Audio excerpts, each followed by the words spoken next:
What's going on, everybody? Welcome into Fantasy Pros. This is Leading Off Live, the Fantasy Baseball Podcast. I'm your host, Joe Orrico, and I'm going to be taking you through today's show solo. We're off to a great start here because Casey Bubba is having some Wi-Fi issues, so I'm going to be taking your questions, running through some of the headlines, the injuries, best bets of the day. We're going to try and keep it as normal of a show as possible, but get your questions into the chat, and I will be answering them. But we are going to start off with some headlines from around Major League Baseball yesterday. Starting off with Nick Kurtz. He hit his 26th home run of the season on Thursday. He's actually been leading off for the Athletics recently, which is not something that I really expected considering his power. He's leading Major League Baseball in OPS in the second half, but he's been leading off in Oakland, or for the Athletics, I should say. Now, Bubba was going to be here, and we were going to talk about an early draft that he took part in on Wednesday night, where Nick Kurtz went as the 17th overall pick in that draft. I want to get your guys' comments below about what you think on that number. Is 17 off the top of your head? Does it feel too high for Nick Kurtz? Does it feel too low? Does it feel about right? One pick after Vladimir Guerrero Jr. So that one was kind of interesting to me. Not sure if he's going to end up there consistently, but I do understand it considering the power that we've seen from him. He's hitting for a decent batting average. He's done everything, especially considering that ballpark and the good lineup around him. I understand the price on Nick Kurtz, but it does feel a little bit expensive as well. But let me know below. What do you guys think about that price? 17 overall for Nick Kurtz in the first fantasy baseball draft of 2026. Now, his teammate, Tyler Soderstrom, had a 4-for-4 day himself on Thursday. And he's somebody that I wanted to discuss just because his season got off to such a boiling hot start. Tyler Soderstrom was the number one fantasy player in April. He did cool down a little bit, but overall, we're still looking at a very good season. A 273 batting average, 23 home runs, and 6 stolen bases for Soderstrom. And projecting forward, he seems like a guy who may fall a little bit in drafts next year just because he is maybe a little bit boring. First base is a rather deep position. He does have outfield eligibility as well. So I don't know. He just feels like somebody that doesn't excite a ton for fantasy. I know he did early on in the season, but he's been pretty quiet for the last 3.5 months. Still, that production is looking pretty good overall. Van Rod's saying that she would take Kurtz over Vladdy. I think it's really close, but I think the plate discipline that Vladdy brings to the table and the fact that I think he has a more projectable batting average would lead me towards his side. Nick Kurtz is running close to a 30% strikeout rate, where with Vladdy, you're never going to get above even 20% would be very high for him. The batting average, I think, is pretty much locked in as a 300 hitter for Vladdy every year. So that would be the route that I would go. I don't have any problems with taking Kurtz shortly after, but for me, I think I am probably still going to be taking Vladdy. Second round for Kurtz seems about right, according to Todd. Lee asks, are we pro Jack Perkins or meh? I would be dumping that letdown Jeffrey Springs. Springs has been kind of up and down this year. He hasn't been lighting the world on fire, but there have been times where he has been very usable. Perkins had himself a decent start yesterday. I think it was only 2 strikeouts, but he did pick up the win. Overall, he's not somebody that I am necessarily married to. The strikeout upside hasn't been amazing. 23% strikeout rate is fine, but when you're walking 11% of batters, that can lead to some trouble.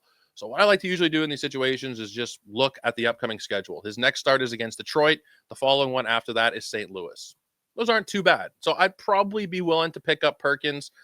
In terms of where Springs is at, it's going to be Seattle for him and then Texas. So I don't think there's a huge difference there. If you wanted to go with Perkins and play the hot hand, I don't really blame you there.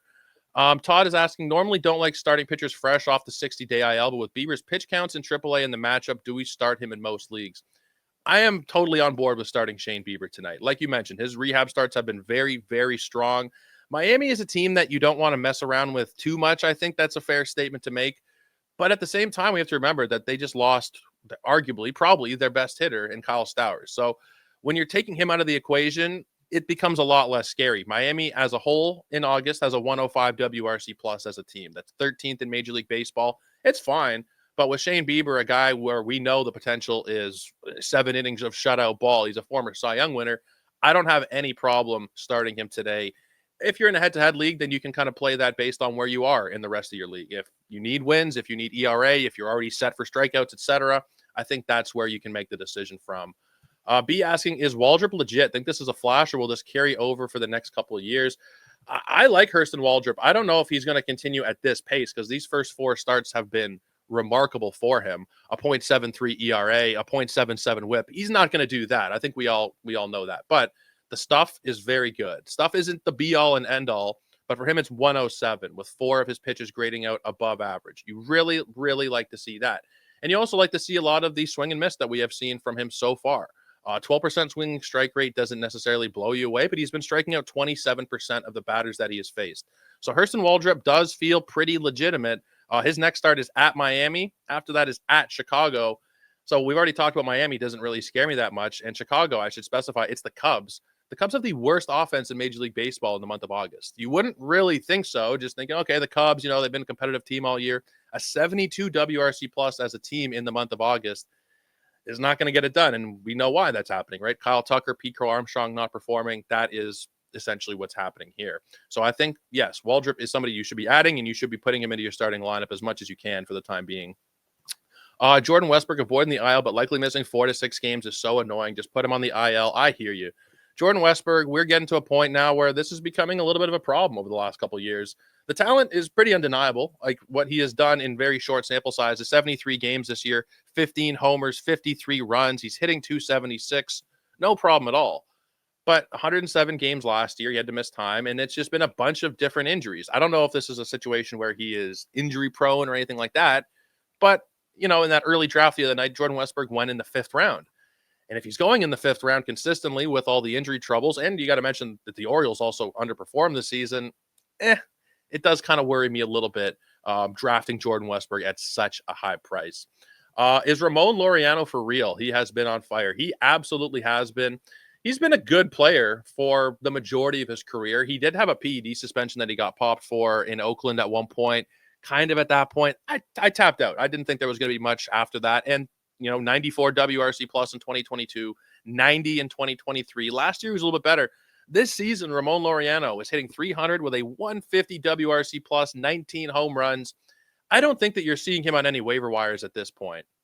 You maybe are on some shallow leagues, but if you are, Ramon Laureano is an absolute must roster player. The Padres went through some struggles, and they were a team that you could kind of target for a little while, but over the last month, 117 WRC plus. They are a top 10 offense again in baseball. Ramon Laureano has been a huge part of that. Perkins or Lorenzen, I'm not a big Michael Lorenzen fan. I think in the right matchups, you can kind of pick and choose, and he can have some value. For me, though, I think he is more of a streamer. Now, his next start comes against the White Sox. If you wanted to stream him for that one, don't have a huge problem with it, but if I'm looking forward to the next 6 weeks as a whole, I think it would still be Perkins for me. What do we do with Framber? Is there anything in the underlying metrics that explains this? With Framber, unless I have missed something, it was really just the one truly bad start. Other than that, I think there might have been a couple of shaky ones a little bit, but yeah, it was the 7 earned runs against Detroit. The one against the Yankees wasn't great. 5 2/3, 4 earned runs. Boston, 6 innings, 5 earned runs a little bit before that. I think this is just the natural ebb and flow of a season, which is not what anybody wants to hear as we are ramping up on fantasy playoff time. But Framber Valdez had been pretty immaculate for the majority of the year. He went 3 full months without allowing more than 3 earned runs in a start. Just looking at these last couple of games, is there anything that I would take forward and say, you need to be benching Framber Valdez? You should be trying to move on from him? No, there's nothing there at all. He is still absolutely a must-start, must-roster pitcher. Next start, again, comes against Colorado away from Coors Field. So there should be no real worries here with Framber Valdez. Positive Grouch, happy Friday. I'm out of the playoffs. There's a couple leagues like that myself. And, this is the time of year you gotta really be honest with yourself. If you see a team is in 11th place and you're behind by 42 roto points, you don't need to invest as much time in that league. That might be controversial, take whatever. I think you should allocate your time and your resources to what makes the most sense. If you have a chance to win this league, that league, and the other league, then focus on those 3. If you're seeing a league where you're probably not going to make the playoffs, you're really down and out, I would just be focusing on those ones where you do have a good chance. Thoughts on Luis Garcia? He's possibly coming back next week. I'm not a huge Luis Garcia fan. After such a long layoff, I really don't know what to expect from him. He's also been a guy who kind of has outperformed his expected numbers for the last several seasons. And when you're talking about a guy who hasn't pitched in a couple of years, I just want to temper my expectations there a little bit. So deeper leagues, don't have a huge problem with it. But outside of that, I just can't really see it myself, honestly. If you're desperate for pitching, if you have no options and it's a 15-team league or it's an only league, then maybe I can get behind it. But by and large, I'm not really that interested. Should we pick up Chris Sale? All the reports I've seen indicate that there is a decent chance he does come back and makes a few starts. He is progressing in his rehab assignment. So I think he is worth picking up. But I think another situation where you should temper your expectations. Obviously, Chris Sale is a far and away better pitcher than Luis Garcia, obviously, no question. But when you've been off for so long, when you're coming back for a team like Atlanta, who has nothing to play for, Atlanta at this point is going to start slowly shutting guys down. We saw it with Riley. They made the decision for him to have surgery the other day, Austin Riley. So I feel like even if Sale comes back, are they going to let him go 7 innings, 110 pitches, and really ramp up the radar gun? Like, probably not. Is he worth adding if you need a pitcher? Yes. But I'm keeping my expectations in check a little bit here. Would you start Bergert versus the Tigers tonight? I kind of like Ryan Bergert, honestly. I didn't think I would be that interested in him, but he's strung together some decent starts this year. As a whole, it's a 2.75 ERA. I wish the command was a little bit better. 10% walk rate, 23% strikeout rate. Doesn't blow you away, but I think he's a pretty solid pitcher. And the Tigers, I don't know.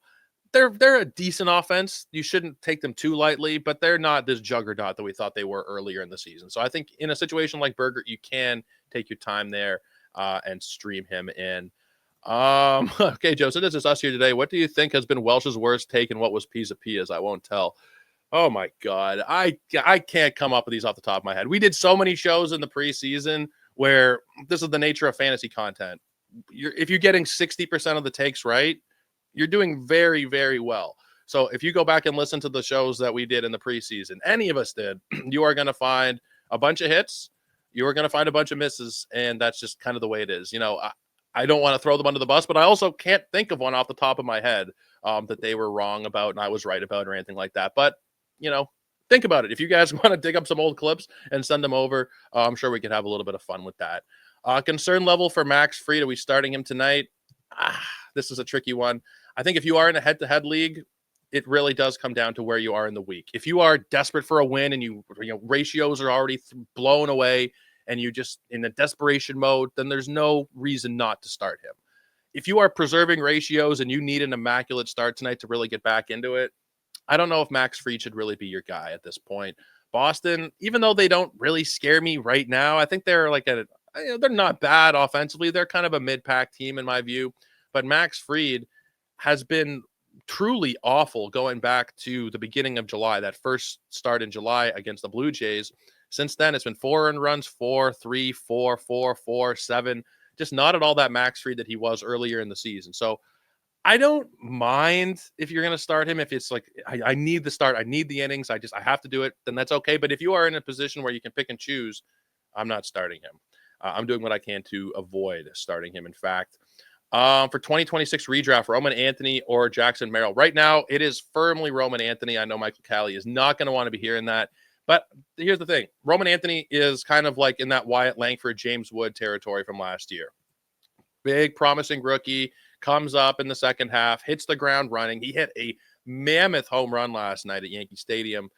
And he's going to go in the third round. I don't have that draft board pulled up in front of me from the other night. Actually, no, I do have it. He went as the last pick in the third round of a 15-team draft. So Roman Anthony went pick 45 overall. Jackson Merrill went in the 8th round. He went in the early part of the 8th round. So that's where the market is right now. These are super sharp players in that room, and I agree with them. Roman Anthony should go ahead of Merrill. The upside is higher. But Merrill is becoming a really nice buy low for next season. If he is an 8th round pick, I think I'm going to have quite a bit of Jackson Merrill because I think a lot of his struggles this season, you can put it into two things.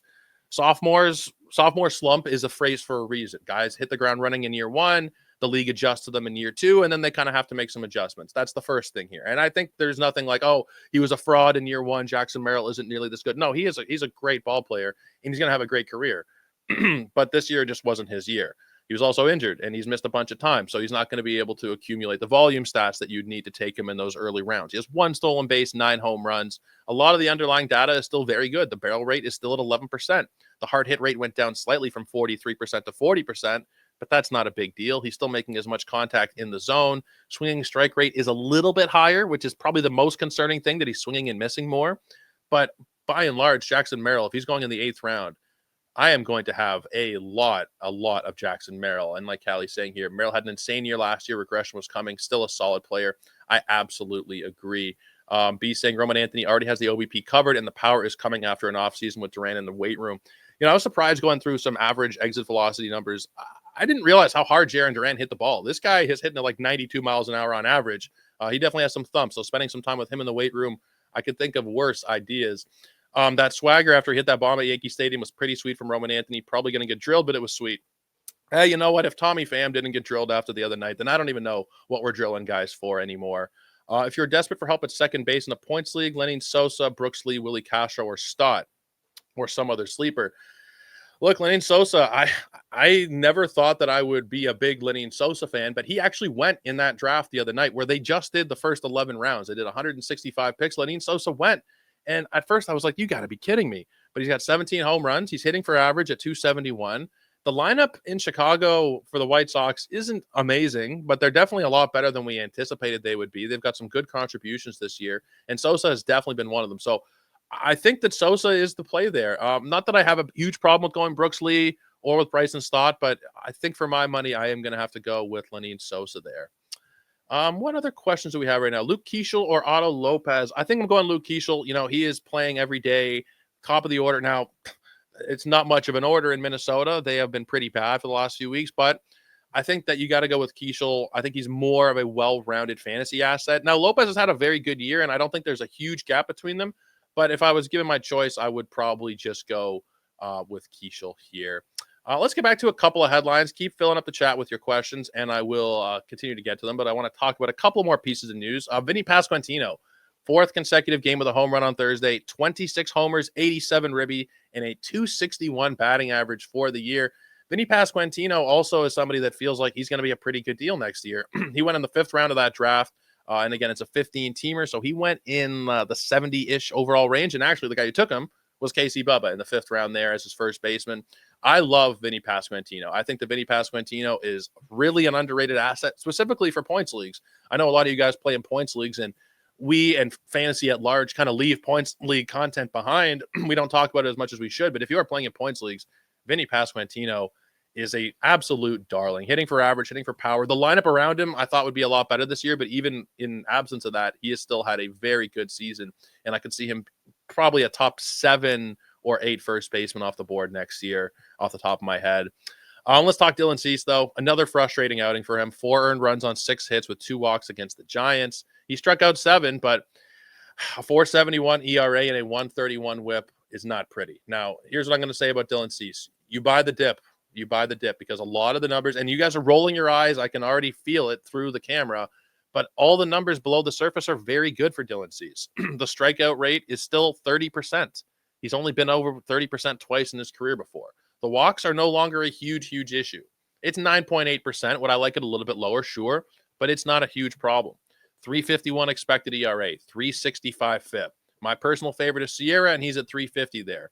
The stuff is still very good at 108. Everything here is good. The thing what happens with Dylan Cease is once he has a good season, people will pay an exorbitant price for him. And then he tends to do this every other year thing. If you look at his ERAs over the last 5 years, you'll know what I'm talking about. 391, 220, 458, 347, 471. This is when you buy the dip. Now we have a chance to buy the dip on Dylan Cease because after this year, a lot of people are going to say, forget about it. I'm not taking Dylan Cease again in the 3rd, 4th round. And that's when you'll get a 6th or a 7th round Dylan Cease when really there's no difference with the skills. He's the same pitcher he's always been. It's just been a bad season for him. And I get it. Cease is such overrated garbage. He's had 2 good seasons, 3 bad seasons. I get it. Because like I mentioned, in those 5 seasons, 3 of them have been kind of disappointments for fantasy. But the skills are still there. And this is where I implore you to buy low on a player. We're past the point where you're trading for him in 2025 and he's making a huge difference because we have 30 some odd games left in the year and trade deadlines are mostly gone. But for next season, I'm telling you guys, he is going to be, once I start doing those short form videos on the FantasyPros MLB YouTube channel, 7 players to target for next year, 6 players, whatever, Dylan Cease is going to be in all of those videos. I'm telling you right now, I believe he is a free agent, so maybe his destination will change some of that depending on the ballpark, but I still really like Dylan Cease, and this will be the year to buy the dip. And I get it. The chat is filled with never again, Cease stinks, and I get it, but I really don't think he is as bad as what we have seen this year. I want to highlight Brice Turang, though, because Brice Turang may be the most disrespected player in fantasy baseball this year. Even in this draft the other night, he went at the end of the 9th round, which is an absolute steal. It's a gorgeous price to get on a guy like Brice Turang. Yesterday, he hit his 14th home run of the season, and I think it's worth running over his stat line as a whole because this might surprise you. He is the number 1 second baseman by pretty much every single player rater you're looking at for the year. I don't think any single person called that, but he has 14 home runs, 21 stolen bases, 77 runs, 64 ribbies, and a 286 batting average. This is a legit ball player. This is a very, very legit ball player. He's made gains in terms of his barrel rates this year. He was always a kind of a slappy hitter, right? 2% barrel rate, 29% hard hit rate. Okay, whatever. He's up to a 7.6% barrel rate with a 46% hard hit rate. This is a solid hitter. When you also look at the contact skills that he has, 86% zone contact. He doesn't chase. He doesn't swing and miss. He's in a great lineup. Milwaukee has been the best offense, or arguably the best offense as a whole this year. I don't know why Brice Turang gets disrespected. I think Brice Turang should be somebody that is probably a 4th or a 5th rounder next year in 15 teamers, but I really don't expect him to get up that high because people just, for some reason, always tend to overrate him or underrate him, I should say. Cease or Snell most overrated. I mean, Blake Snell has 2 Cy Young awards. I don't know if he's overrated necessarily. In terms of this question, I guess it would have to be Dylan Cease, but I don't know if I agree that Blake Snell is overrated. Exactly. Yeah, he's won the Cy Young in both leagues. Now, the problem with him has always been staying on the field. I believe Blake Snell has 2 seasons of 180 innings in his career, and they were both Cy Young seasons. So I don't think he's overrated. I think that's a little bit extreme. In the playoffs, drop Westberg for Turang or Colt Keith. I cannot believe Brice Turang is available. That is crazy, but pick up Brice Turang. Westberg, at this point for this year, I don't know that we're going to get a ton more from him. Brice Turang, that is a gold mine. The number 1 second baseman is available. You should thank your lucky stars and go and pick him up. Lenyn Sosa or Westberg, I would have to go with Sosa at this point. I just don't really trust Westberg with these injuries and over the last couple weeks of the season with the Orioles. Again, not really playing for a ton, to put it kindly. They're not going anywhere this year. I don't know if they're going to rush him back just to have another injury for a guy who's had so many injuries. I don't think that it makes a ton of sense. O'Neill, Cruz, or Jurickson Profar rest of season. Man, a few weeks ago, I would have told you were crazy for asking this. At this point, I don't really have a huge problem going with Profar, but I feel like Cruz is the type of guy, the second you drop him, the second you bench him, that's a weekend where he's hitting 3 home runs and stealing 4 bases. So, my gut tells me that it's still O'Neill Cruz, but I don't have a huge problem going with Profar at this point, just considering Profar has been unbelievable. And you want to talk about an L that we took, Welsh and I, big L on Jurickson Profar a couple of weeks ago, saying especially me, saying this guy, okay, PED suspension. I don't know if there's going to be much, bad lineup, whatever. And he's the number 1 fantasy player for the last couple of weeks. So pretty funny stuff there. Weekly lineup league, how concerned would you be starting DeGrom moving forward? Losing a start and from Strider this week, I know. In a weekly 15-team lineup, I put Spencer Strider in, and I benched Jesus Luzardo in a league that I actually have a good chance at winning, a team that I'm in second place. No bueno, but how concerned are we about Jacob DeGrom? I'm a little bit concerned. My main point here of concern is, why are they doing this now? Why is this the time of year when you thought you'd give him a break? If you're going to do this, do it in the middle of the year. It's not like we need to rest up for playoff time. I mean, unless something pretty remarkable happens, the Rangers are not going to the postseason. So they're resting him and missing a couple starts out of the last 6. It just doesn't make a lot of sense. If you're going to do this, do it at the All-Star break. Do it in June or July at the halfway point so you can give him time to actually rest and recuperate. But as Chow says in the chat here, DeGrom is set for a 2-start week next week. And that is where I get pretty excited because I'm going to get excited. I love Jacob DeGrom. But 2 starts, Angels and Athletics, yeah, I'm starting him. I'm sorry, I can't do it. I would never be able to bench DeGrom this year. You paid a 4th-round price or a 3rd-round price on him. He's been great. I know this is a bit of a concern with the shoulder, but it's not an IL. They didn't put him on the shelf. He's still healthy. This is just simply a matter to try and preserve his health. So I don't have any problem starting him. In fact, I'd have a problem if you didn't start him at this point. Randy Rodriguez or Jose Ferrer. Rodriguez hasn't been getting a ton of appearances just because the Giants have been dog water, but I think I'd still have to go his way. I think it would still have to be Randy Rodriguez for me. Ferrer is okay, but Rodriguez, I think, is a better pitcher, and I think that overall, the rest of the season, you're going to prefer to have him. Maybe because Strider was set for 2 starts this week too. Strider is a whole other animal, like with the struggles we've seen from him. This is the worst 3-start stretch of his entire career. And it's been like hilariously bad. 7 earned runs, 8 earned runs, 5 earned runs. Even the strikeouts haven't been there in the last 2. Strider is a guy where I have a lot more concern than I do with DeGrom at the moment. I think that you could reasonably justify benching Strider, but I don't know, man, because he's got a 2-start week himself. Like you mentioned, Miami and Philadelphia. I think it would really depend on the other options. I think it would really depend on who I've got as alternative starts for that week. I think it would be hard to bench Strider, especially in deeper formats. But I think it honestly would just come down to who the other options you have are to put in there. I trust DeGrom far more. Yeah, I think you gotta at this point. DeGrom. And Lee mentioned DeGrom hasn't seen this number of innings in 3 years, which is fair. But my pushback on DeGrom is that even though he is 37 years old, his arm does not have the wear and tear of a normal 37-year-old, considering the number of innings he's thrown, the amount of time that he's missed. So I understand your point, but I think DeGrom is still going to get probably 4 or 5 more starts of about 5 innings in length, and we end up at around 170 innings, and we're all pretty darn happy with that. Let's talk about a couple of brief transactions. The Red Sox are discussing moving Walker Buehler to the bullpen. Please, God, do it as soon as you can. This guy, I don't even know why they've rolled him out as long as they have. He's been awful. I'm hoping that they get him out of there soon. Craig Kimbrell, granted his release by the Rangers, decided he liked the state of Texas and immediately signed with the Astros. And Cal Quantrill claimed off waivers by the Braves. You know, Cal Quantrill had some stretches this year where he was actually a decent streamer. Not to say that he's somebody you should have been targeting all the time, blah, blah, blah. But I think he was a decent streamer at certain points this year. With Atlanta for the final few weeks, that's a nail in the coffin. Let's do a little 3-up and 3-down. Jesus Sanchez, 5 for 5 against the Orioles. I was so excited for Jesus Sanchez to get freed from Miami, going to play in Houston, and he was brutal. And he's been pretty awful since the deadline. I think he went 2 weeks without a hit, but good to see a 5 for 5 out of him yesterday. Brenton Doyle, 2 for 3 with a home run and 4 RBI. And Chandler Simpson, 2 for 4 with a walk and 3 runs. No stolen bases from Chandler Simpson, but we'll take that production anyway. On the downs, Justin Verlander, 7 earned runs on 7 hits across 4 1/3 against the Padres. Just retire already. I'm tired of watching Justin Verlander just destroy his career numbers ever so slightly by start. Just hang him up, go sit on the porch with Kate Upton and a glass of lemonade. Mackenzie Gore just lasted 4 1/3 yesterday against the Mets, striking out 5, but allowed 3 earned runs, 4 walks, and 6 hits. This was not a good one. And Joe Boyle allowed 5 earned runs on 9 hits and 3 walks over just 4 innings. You know, a friend of mine, Nate Schwartz, who works at Pitcher List, said on Twitter yesterday, the idea of Joe Boyle is a lot more appealing than the reality of Joe Boyle, because this has been just awful. I don't even understand at this point why we're bothering. You know, I thought that there was going to be, when he got called up, I was as excited as anybody. I added him everywhere, started him everywhere, continued to recommend him as a start. I think I'm done. I think at this point, until he figures out how to pitch at the major league level, I can't do it. The command is not there. He's getting blown up, even when the command does seem to be there at times. Lots of homers. I can't do it with Joe Boyle at this point.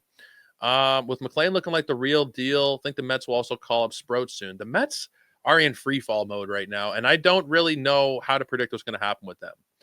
I don't think that they are going to make any other moves in the rotation, though. I think they're pretty solidified as Minaya, as brutal as he's looked, McLean, Holmes, Peterson, and Senga. Now, maybe as Clay Holmes' innings continue to push up and he continues to look worse, maybe they say, okay, we're going to tap out on Clay Holmes. He's going to the pen. We're going to bring up Sprout. I don't expect it to happen. It is a small possibility. I'd put it at, you know, a 10% chance, maybe 10 or 15% chance that he gets a call up soon. Maybe we see like 1 or 2 starts at the end of the year just so they can get his feet wet with the major league pitching. That's a possibility. I don't expect it to be in time for it to make any kind of impact in fantasy. When will we get to see Trey Savage? You think we'll get to see Trey Savage? I don't think it's going to happen in the regular season. The Blue Jays have been very, very, I don't even want to say they've been very smart, because sometimes they've been very stupid. But in this sense, with promoting prospects, they don't tend to rush guys up. You know, you see a lot of teams, specifically the Angels come to mind. Like a guy will get drafted, 3 weeks later, he's in the show. The Jays tend to be on the opposite end of that spectrum. They will take their sweet time bringing a guy up to the major leagues. And with a guy like Savage, who is looking like one of the best pitching prospects in baseball right now, 42% strikeout rate, sub-1 whip, 3.31 ERA. I think what Toronto is going to do is they're going to take their time with him. And what will probably happen, if I were to guess, would be that he comes up as a reliever in the postseason, and he is a guy who works 2 or 3 innings for them in October, and it probably isn't a situation where he's going to help fantasy managers, but I do think that he probably does help the Blue Jays in the playoffs. Next season, he'll be a very, very interesting target because the Blue Jays rotation is getting older and crappier. Jose Barrios, I can't do it with this guy anymore. Don't think he should be on the team next year. He will because of the contract, but the performances have been awful. Kevin Gausman is going to be 35. Max Scherzer is going to be 42 next year, and Chris Bassett is going to be 37. So they need an infusion of some young blood, and I think Trey Savage is going to do exactly that next season for the Blue Jays. Let's talk about some injuries. We have been off for a couple of days, so we haven't mentioned this, but Kyle Tucker in the Gong Show in Chicago, he's been playing through a hairline fracture in his wrist since June, but the injury is apparently healed now. I don't know if I buy that, considering that he has been awful for a couple of months, and the fact that they had to sit him for 3 consecutive games before this news came out. Not sure I'm really all that interested in Kyle Tucker right now. You're not dropping him or anything, but man, this has been a really frustrating 2 years now. It's not just this year for Kyle Tucker, because last year he missed like 3.5 months because the Astros reporting was just never accurate on his injuries. We've seen the same thing with Jordan Alvarez this year. But my God, like, I don't even know what to do with this guy. 2 years in a row where we can't get a straight answer about what's actually wrong with him. Very frustrating for a potential first-round player. Shohei Ohtani is expected to return to the lineup on Friday after taking a comebacker to his thigh during Wednesday's start, and he also missed Thursday. I alluded to this earlier, but Austin Riley underwent season-ending core muscle surgery. The expectation is that he'll be ready to go for spring training. Marcus Semien was removed early after fouling a ball off his left foot. No bueno, and really no bueno. Yandy Diaz had to leave Thursday's game due to hamstring soreness after hitting a home run. Yandy Diaz has been one of my favorite players to watch this season. I was really in on him in draft season, picked him a bunch as my first baseman / corner infielder. I really need him for the last couple weeks, though, so let's hope he is all right. Joey Ortiz had to leave early on Thursday due to a left hamstring injury. Tanner Scott is expected to be activated from the IL on Friday, and I would assume that he is a candidate again for saves there in Chavez Ravine. Now, here's the news that I saw somebody mention it in the chat. We talked about Samuel Basallo and his contract. So let's do that right now in conjunction with Adley Rutschman. Rutschman is going on the IL with a mild oblique strain. The Orioles have said that Basallo will be their everyday catcher, and that coincides, with Samuel Basallo signing a contract extension. As reported, I believe Jeff Passan was first on it, as he usually is, but Samuel Basallo is signing a 8-year, $67 million contract extension with the Orioles. And with incentives, I believe it could go up to $88.5 million, the largest ever pre-arbitration contract extension for a catcher. They saw 3-4 games, and they figured, okay, we've seen all we need to see. He's the guy of the future. What does this mean for Adley Rutschman? For this year, Adley Rutschman is probably a drop. This is the year of the catcher. We have had so many great catchers come out of nowhere, from Hunter Goodman at the top all the way to the Dylan Dinglers of the world and Alejandro Kirk having another great season. I shouldn't say another because there's been a couple of rough seasons, but Agustin Ramirez, Ben Rice, Drake Baldwin, Ivan Herrera. Your waiver wire is probably flush with catchers. You don't need to hold on to Adley for this season. I think he's a good buyback for next year. For right now, I don't think that there's much for Adley. Now with Basallo, this is something that's potentially very interesting because as much as I've been down on the Orioles this year, they have dealt with a ton of injuries. It's not even really a fair judgment on their offense to look at like metrics for the year as a whole because they've missed a lot of guys, and I think that we need to factor that in here. But at the same time, this is a team that looking forward is going to be very good. Holiday, Henderson, Westberg, Rutschman, some of the outfield prospects, like they are still going to be a very, very solid team that you have to think presumably will add pieces over the next couple of years as they continue to get better. Now, I thought they would have done that this year, adding some starting pitching, but they haven't done that. They added no starting pitching, which really, really hurt them. Dylan Beavers also mentioned in the chat as well. This is a good up-and-coming offense. Samuel Basallo is potentially a very, very interesting pick for next year. And in this draft, he went in the 11th round. He went at pick 154 overall. And I think I can get behind that. I believe he was the 13th catcher off the board in that early room. That seems like a relatively reasonable price to pay for me. I'm not super interested in adding Basallo right now for 12-team leagues just because, like I mentioned, there are so many catchers. There have been so many breakout / elite catchers this year that you don't really need to take a chance on a rookie hitting his stride over 6 weeks. But I think if you're projecting for next year, Basallo, with what he's done in terms of the power metrics, now I don't know if he's a I don't know if he's a catcher. I think he's probably a first baseman. But he is somebody that I think I'm going to be very, very interested in next season. And based on the fact that he is playing catcher right now, which had been up in the air, he will have that eligibility heading into next season. Do you think if we pray hard enough, Ivan Herrera will make the 6 starts he needs for catcher eligibility next season? So this one is where it comes down to the format and the site you play on, because there are some sites where Ivan Herrera will already have locked in catcher eligibility at 14. If you're playing on Yahoo, I believe ESPN, and I'm not 100% sure about CBS. If you're playing on the NFBC, which is where I play a lot of fantasy, we need 6 more Ivan Herrera starts for him to get that. Now, they've kind of already shown their hand here and said he's not going to get it. The last time Ivan Herrera was behind the dish he's actually played left field more recently than he's caught. Last time he caught was on June 19th. So, I mean, I would think it's a very, very low chance that he gets 6 more games behind the dish, unless something happens to Pedro Paez, unless there are just a bunch of injuries. Like, it's not something that I'm forecasting, not something that I would be projecting to happen. Bayo or Agustin Ramirez in 2026, or Basayo, excuse me, not Bayo. I'd probably go Agustin Ramirez. We've already seen a good sample size of him being a productive 5-category catcher. He hits for average. He steals bases. There's been multiple times this year where Agustin Ramirez has stolen multiple bases in the game. You just don't get that from the catcher position with good batting average. I think Basayo, this is a reasonable conversation to have, but for me, I would be going with Agustin. And Shea Langoliers has been just unbelievably good too. I'm so impressed with the cutting down of the strikeouts. It's a shame he had to miss time this year. It's a shame that Shea Langoliers got hurt because, man, he had been unbelievable. And even though he had missed some time, I think he is still like the number 4 or something catcher for the season. Is Vaughn cooling off? Yeah, a little bit. It was inevitable, but Welsh and I talked about it on Monday. He has, in the 18 games he had played in August to that point, hits in like 15 of them. So he's cooling off a little bit, which was always going to happen, but it's not like he's been bad or anything. Like, he's still definitely somebody that I would be starting for the time being. Now, is he going to be somebody you're going to be starting, like, say, the last week of the season? Is he still going to be worth it? We'll see. I think we kind of have to see at that point how the trajectory looks over the next couple of weeks. Jack Caglione, still worth an IL spot. He had a big rehab game the other night. I forget the exact line, but I believe he hit a home run, had a couple of hits, and he should be coming back in the next week or so, from what I understand. That timeline could be a little bit off based on the most recent reporting. I haven't seen anything in the last couple hours, but I believe he is still worth holding on to. Is he going to be Nick Kurtz? Is he going to do what Nick Kurtz did? Probably not, no. But this is a legitimate hitter. He struggled at first, absolutely, no question. Happens with rookies. But I think Jack Caglione is still definitely worth stashing if you are able to hold on to him. Let's go to the best bets of the day. We're going to talk about a couple of bets here. Just little old me. We do not have Bubba, but I am going to be talking about 3 bets. Cade Cavalli over 4.5 strikeouts. He just hit this the other day going up against the Phillies, and he's facing them again, which does worry me a little bit, but I've been pretty impressed with Cade Cavalli as a whole. Over 4.5 total bases, or excuse me, over 4.5 strikeouts. I think that is a fairly reasonable line to get, even though it is the Phillies.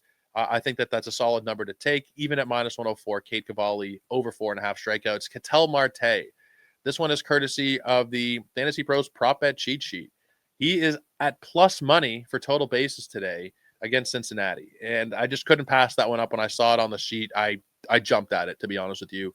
Plus money, total bases, Ketel Marte. And then this one is also courtesy of the cheat sheet, the prop bet cheat sheet.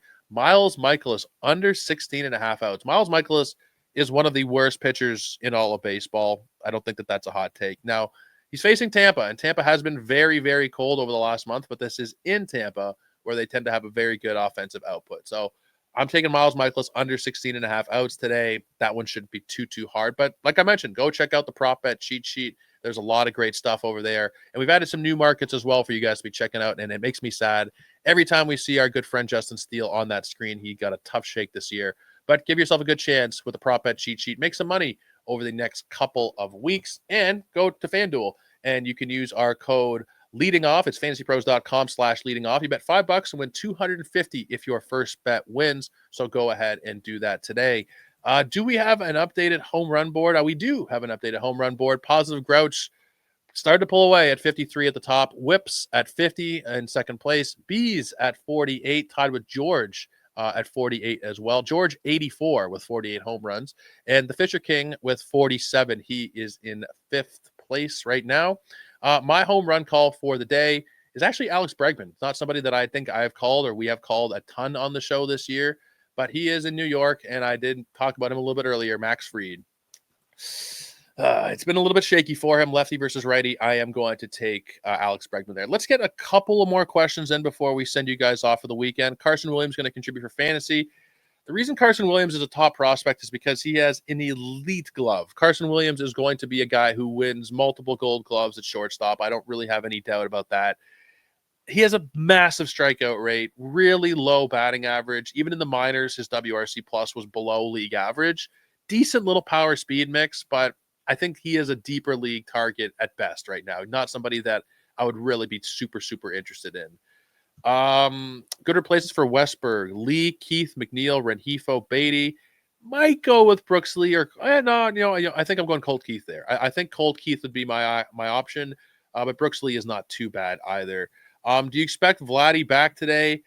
I haven't seen a update, and before we actually went on today, I was looking for an update on this because I was thinking, okay, we got to have something, right? We got to have a lineup or something. I haven't seen anything on Vladdy, so I don't know if I expect him back today. This is one, like, if you have a weekend lineup, there are some sites where you set a Friday through Sunday lineup. I would really, really be checking back in like 10 minutes before game time, just making 100% sure Vladdy's in there before you put him in. Taiwan Walker's on the wire. I know this sounds crazy, but cut Yuri Perez in the quality start league. I couldn't do it. I don't trust Taiwan Walker. The data is not good. It's never been good for him. He's on a good run right now, so I understand the temptation, but Yuri Perez, he's just so elite. And I know it's been a couple of bad starts. I totally get it. Young guy, off of surgery, bad starts, bad team. I'd still have to go with Yuri Perez, as much as that might feel like the wrong decision. That's the way I'm going to go with it. Kyle Teal or Alejandro Kirk, 12-team Cats? It's a good question. I think I'm probably going Kirk just because he's in a much better lineup. Now, Toronto has cooled off themselves recently, but I think it has to be Alejandro Kirk here. Not that I have a huge issue going either way, but I think I am going with Alejandro Kirk. Let's see if there's a couple of more we can get at here before I send you guys on your way. But I think actually, you know what? I might have gotten to every single one of them. So you guys have about 30 seconds if you got any more questions here. But I really appreciate you guys hanging out. I know this is a completely different show than we have done on this pod in a very long time. I don't even know we've done a solo pod going back to like the Brendan Tuma days. But there's a lot of fun, guys. I appreciate you guys hanging out. Make sure you are subscribing to the podcast, whether it's on the podcast feed, on YouTube, subscribing on Twitch, getting rid of those nasty ads. You guys can help us out a lot by doing all those things. Subscribe to all the places. Why not? And I didn't mention this earlier. I'm a bad host, but go and leave a comment on the video and you can get yourself a signed Billy Wagner jersey. We are still giving that away until the end of the month. All you got to do is subscribe to our YouTube channel, FantasyPros MLB, comment on this video or any other, and that's it. You will be entered for a chance to win this signed Hall of Famer Billy Wagner jersey. Now, he played mostly for Houston. This jersey is with the Mets, but I'd argue this one is an even nicer jersey that you guys can win. So that will do it for me and for us for today. Monday is going to be a little bit different. As I mentioned earlier this week, I got tickets to the Oasis concert reunion on Sunday night. I took the day off work on Monday because who knows what's going to happen that night. I'm sure it'll be a late one. So Bubba, hopefully, will have his internet figured out by then. I'm sure he will. We'll be here with our good friend Chris Welsh. So this should be a lot of fun. I think it'll be the only show those two guys do together all season long. So make sure you guys are tuning in, subscribing to the channel, and we will see you again next time right here on the Fantasy Pros Baseball Podcast. Take care, everybody. Oh, man, I haven't done a solo pod in a couple of years, I don't think. That was a lot of fun, guys. Really appreciate you hanging out. Drop those comments, get that jersey, get some free stuff, subscribe, do all that goodness, and make sure you're here on Monday, everybody. Take it easy.